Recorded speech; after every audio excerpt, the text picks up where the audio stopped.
Hey everyone, this is Niall at Learn to Trade the Market again. Hope you're having a great weekend. It's 4 o'clock exactly in the afternoon on Saturday. Sitting back, having a look at the market. Noticed a few things that I wanted to point out to you guys. I've been trading the British pound quite actively. In fact, I haven't really been trading any other pair except the euro yen. And I want to go over a few trades that I've made. I've decided the best way for me to train you guys is to actually show you real trades that I've made and forget all the theory and just show you trades I've made. What that will do is it will help me understand what I'm saying a little bit better. So if I know the reason for the actual setup that I've made, it'll sound a little bit more smoother. I thought that if I showed you my account statement, me being in a trade, would help you guys with a bit of confidence. I was advised not to show my account on a video, so I'll just say that if anyone wants proof of any of the trades that I'm talking about here, I can provide a confidential account statement viewing for those that want to see proof of a trade. Moving on to the actual setup, I'd look at the British pound as downtrending at the moment, so I've only been playing the short side. Despite there being some volatility to the upside, I've primarily been looking for shorting opportunities at higher prices, and I'll show you two trades that I've made on the British pound in the last few weeks, and they've been quite profitable. I've made about $11,000 on the second trade, and the first trade was about $4,000. The reason the trade has been profitable is purely and simply because of the power of the signal. All right, there's a million different ways to trade the market, but with my experience, I've identified certain patterns that I've been taught, that I've learnt from screen time, and these things work. All right, there's no doubting that these things work, and the reason they work is because they are widely followed by professional swing traders, and they are clues to turning points in the market, and they're usually in the direction of the trend. And when I say direction of the trend, I'm talking a 30-day trend. Okay, so let's have a look at the setup in particular. Now there's two ways that I look at a chart. I look at retracement levels and I look at price action signals. Okay, now you guys know that I'm a big fan of rejection bars, I'm a big fan of inside bars, and I'm a big fan of simple support and resistance. Now support and resistance can also be of Fibonacci retracements. Now these are only four things in my arsenal that I look at, but they're very profitable if used in conjunction. So let's have a look at the Fibonacci retracement of the first swing. Okay, so we had a move up and it started to move down. Now I was looking at this first swing back up here, move down, this first swing up. This area here was a 61.8 retracement. Okay, I haven't really drawn that very well, but I'm sure you guys can read that. The market rotated up, and then we had this brilliant reversal bar right here. That's a bearish reversal day, or a pin bar, whatever you want to call it. Pinocchio nose. There are so many different names for it I've seen out there in the candlestick world. That's a simple pattern for a price reversal off a key retracement level. Okay, so markets typically terminate, if they are going to terminate, within a swing at the 50%, 55%, 61% area. So it's called the ambush zone. A lot of guys call it the ambush zone, some call it the hot zone. I'm not sure what the Gann followers and Fibonacci guys call it.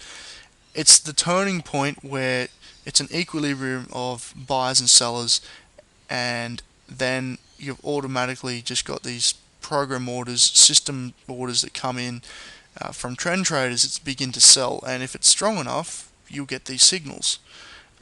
I took the close of that bar here. Alright, so we sold here on the close. I take 2/3 of the range of that entire day, and I put my stop. That was my stop loss. Okay, my target off a pin bar is always 3 to 1 at least. Okay, so it's 3 times my stop loss. Now, I don't have the specific details. I can go back and provide them for you. What I did was I took 2/3 of that range of that actual whole pin bar day. I put my stop loss at that point from my entry, and then I put my profit target down here near this previous low, and it made about 3.6 to 1 on risk. Okay, so we got out here, we short sold, and the exit was here down near support. Alright, so that's one trade that I made, and it's very mechanical, very simple to identify.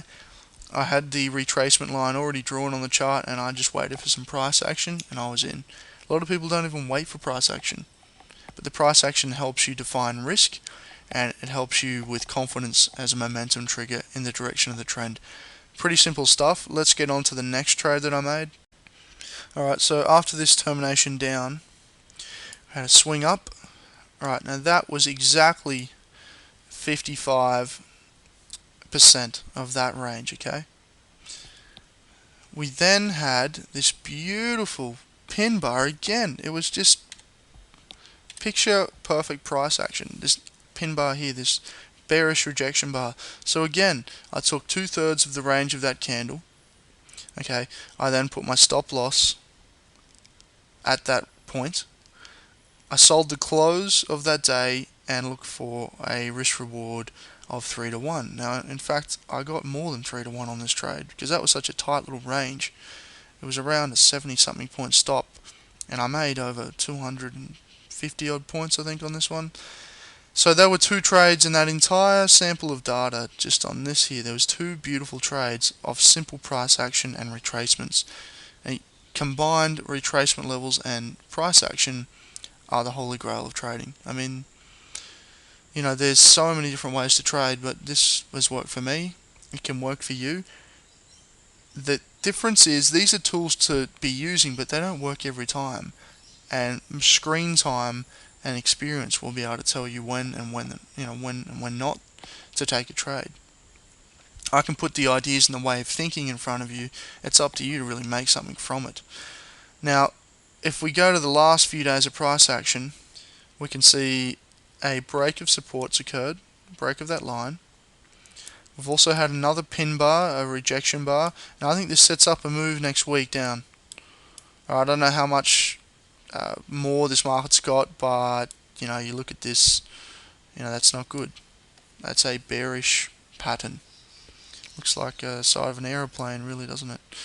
So this big triangle has broken. We've got a bearish rejection candle. Hey, I mean, I was already short. I wouldn't short again personally because I've made so much money during these down moves. There's another one coming. It's right there, and until this high is taken out, or maybe even this high here. That's the key level. You know, until that breaks, the market's going to go down. It's just a simple pattern.